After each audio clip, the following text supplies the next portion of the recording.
It seems creativity is something that just never goes away when it comes to anime. Japanese just have this innate talent of recycling and reusing old ideas, always producing almost the exact same shows, but with different flavor every time. Fall 2025 brings a surprisingly wide mix. Quiet stories with sharp edges, final arcs with real consequences, less about power and more about what people do when they're lost, cornered, or starting over. Meanwhile, there's no lack of titles that might slip under the radar, unless you know where to look. Let's start with two shows that might look simple on the surface, but leave a lot more to think about once the first episode ends. Tucked away in the lineup this fall is The Barbarian's Bride, a series that doesn't rely on flashy battles or magical explosions to make its mark. It follows a noblewoman sent to marry a tribal leader as part of a political peace deal, one she never asked for. What begins as a forced union slowly unfolds into something far more nuanced. The so-called barbarian she's meant to fear turns out to be surprisingly thoughtful, while the empire she came from may have had darker intentions all along. It's a slow, deliberate story about learning how to survive in unfamiliar territory and deciding who to trust when nothing is clear-cut.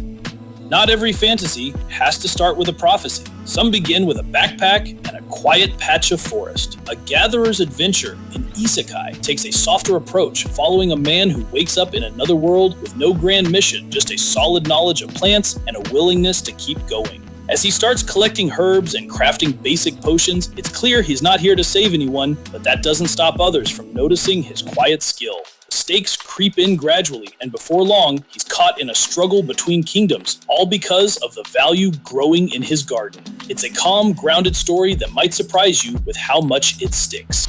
Some characters fight with swords, others use silence, timing, and the ability to disappear before anyone knows they were there. My status as an assassin obviously exceeds the hero's, follows a professional killer who suddenly reincarnated into a fantasy world. But instead of a fresh start, he wakes up with a strange title, Hero.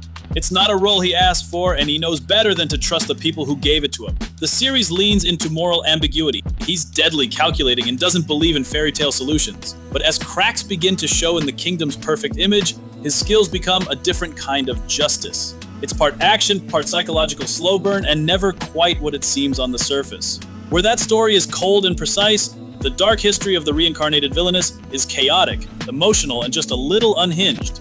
In the best way. It centers on a teenage girl who suddenly finds herself inside the fantasy novel she wrote years ago, as its villain. The problem?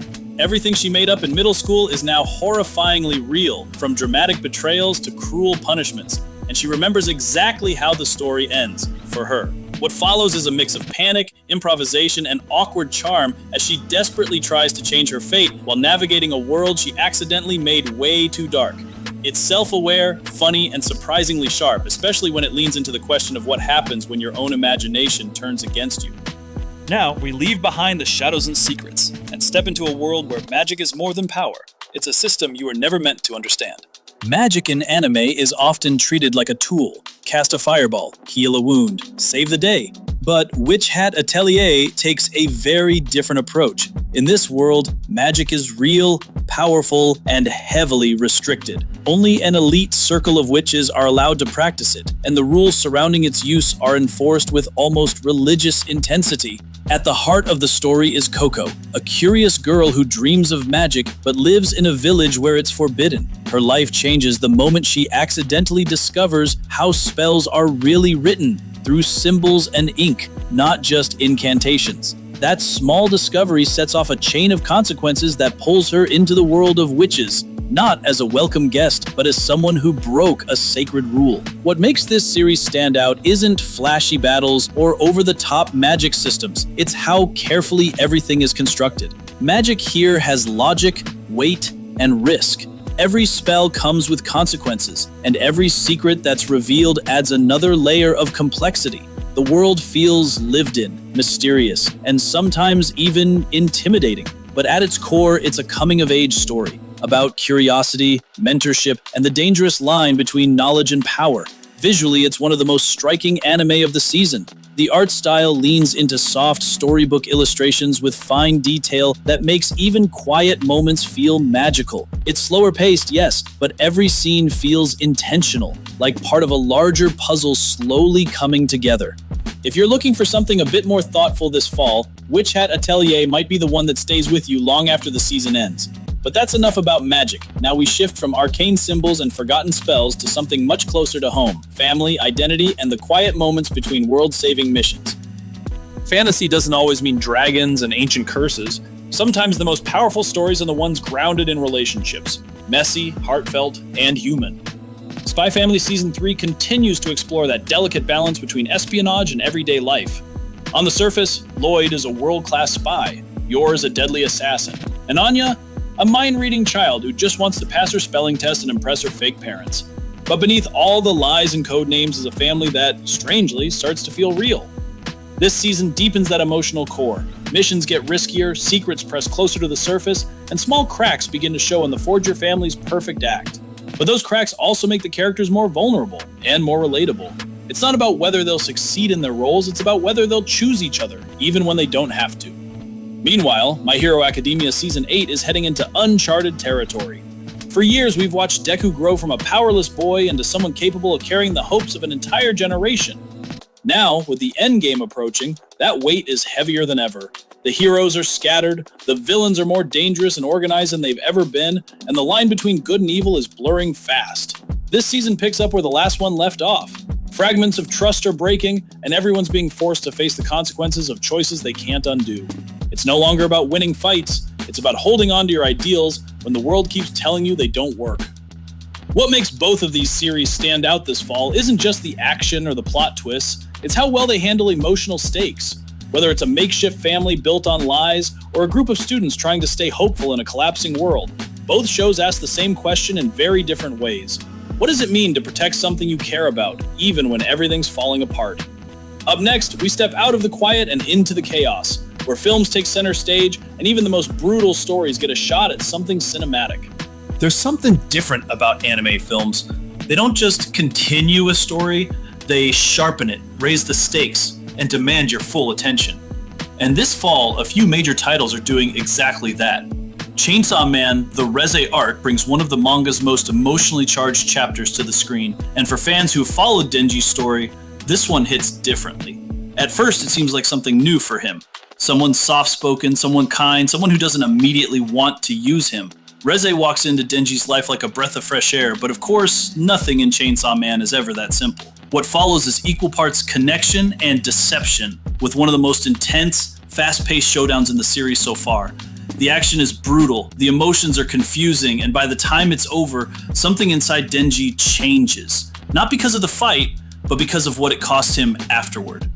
Then there's Scarlet, an original film from Mamoru Hosoda. Known for stories that mix personal struggles with surreal backdrops, Hosoda is taking a darker route this time. Scarlet follows a boy raised by a religious cult-like group that believes the world is ending, and that his existence holds the key to stopping it. It's a story about belief, manipulation, and how easy it is to lose yourself when everyone around you claims to know your purpose. Early teasers suggest a more psychological tone than his previous work, with slower pacing, sharp contrast between silence and intensity, and visuals that lean into isolation rather than spectacle. It's not flashy, but it lingers. One of those films that raises more questions than it answers and seems perfectly fine with that. These aren't comfort watches. They're stories about being trapped in systems bigger than yourself, about how people reach out even when they don't fully understand what they're feeling. Whether it's love that turns violent or faith that distorts reality, these films ask, what do you believe in when everything else falls away? Coming up next, one final battle, one last mission, and the end of a journey years in the making. There's a certain kind of silence that comes before an ending. The sense that no matter how ready you think you are, some part of you doesn't want it to be over. That's the weight Demon Slayer Infinity Castle carries into theaters this fall. After years of battles, loss, growth, and sacrifice, this film brings the final arc to life, and it doesn't ease into it. The Infinity Castle isn't just a location. It's a symbol of everything the Demon Slayer Corps has been fighting against. A twisted, shifting space controlled by Muzan himself, where the walls move, time feels unstable, and escape is nearly impossible. Every fighter who enters knows there's no turning back. This is the last battlefield.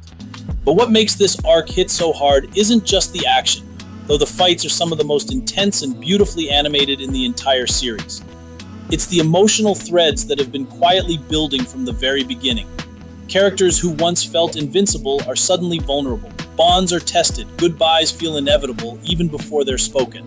And through all of it, Tanjiro continues to carry the weight of his promise, to protect what's left of his family no matter the cost. The film doesn't just bring closure to a storyline. It wraps up an emotional journey that many fans have followed for years. From the snowy mountains in episode 1 to the depths of this nightmare castle, the story has always been about grief, resilience, and the quiet courage it takes to keep moving forward. Watching it end won't be easy, but if the source material is any indication, it'll be worth it. This is the kind of finale that stays with people, not just because of who survives or who doesn't, but because of what those final moments mean. It's a rare thing when an anime ends on its own terms, with its full story told and its characters allowed to leave a lasting mark. But even as one journey ends, others are just beginning. Let's wrap this up with a quick look back, and maybe a thought about what's next. Fall 2025 is shaping up to be more than just a packed release schedule.